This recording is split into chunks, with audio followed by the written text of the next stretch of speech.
You know that feeling when your phone goes quiet for hours, and instead of relief, panic sets in? We've become so afraid of being alone with ourselves that we'll scroll through anything just to avoid the silence. But what if I told you that the very thing you're running from might be exactly what your soul is crying out for? Here's the thing about isolation. We've completely misunderstood it. We treat it like punishment, like something's gone wrong when we find ourselves pulled away from the noise in the crowd.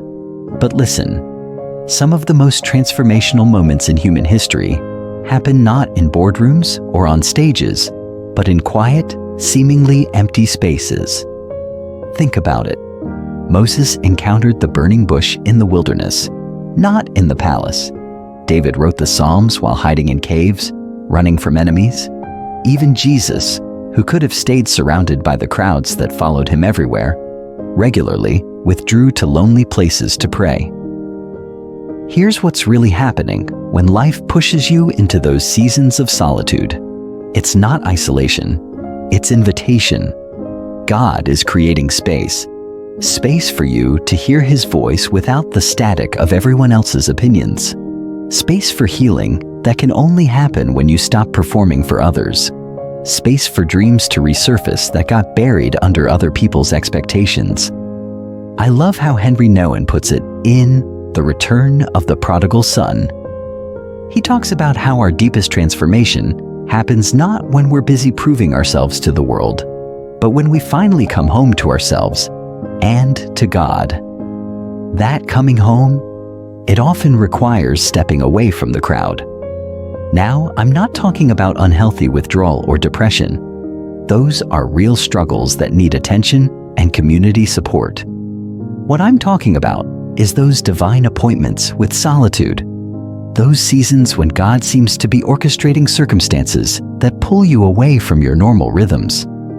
Maybe it's a job loss that forces you to reassess what you really want. Maybe it's an illness that slows you down against your will.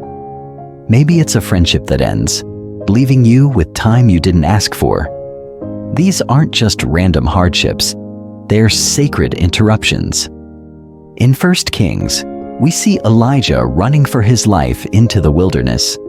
He's exhausted, discouraged, ready to give up.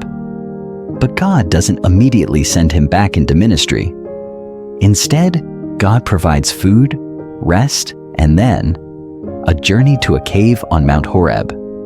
It's in that cave, in that place of complete solitude, that Elijah hears the still, small voice of God. Here's the beautiful part. God wasn't punishing Elijah by bringing him to that lonely place. He was preparing him, restoring him, giving him a fresh encounter that would sustain him for what was coming next. The enemy wants you to believe that when you're alone, you're abandoned, that when things get quiet, God has forgotten about you.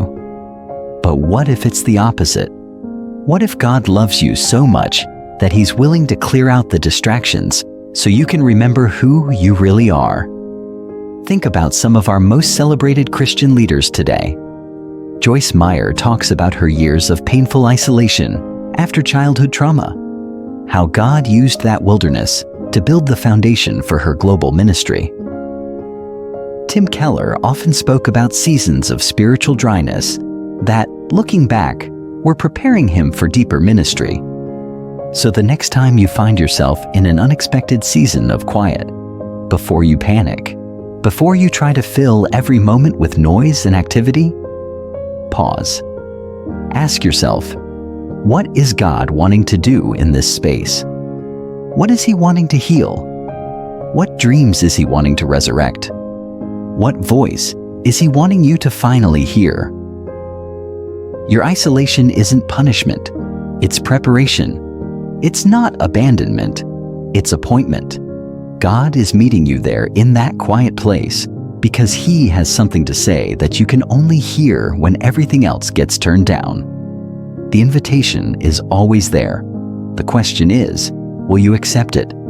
If this resonates with you, I'd love to hear about it. Hit that subscribe button and tell me in the comments, what has God shown you in your seasons of solitude? Your story might be exactly what someone else needs to hear today.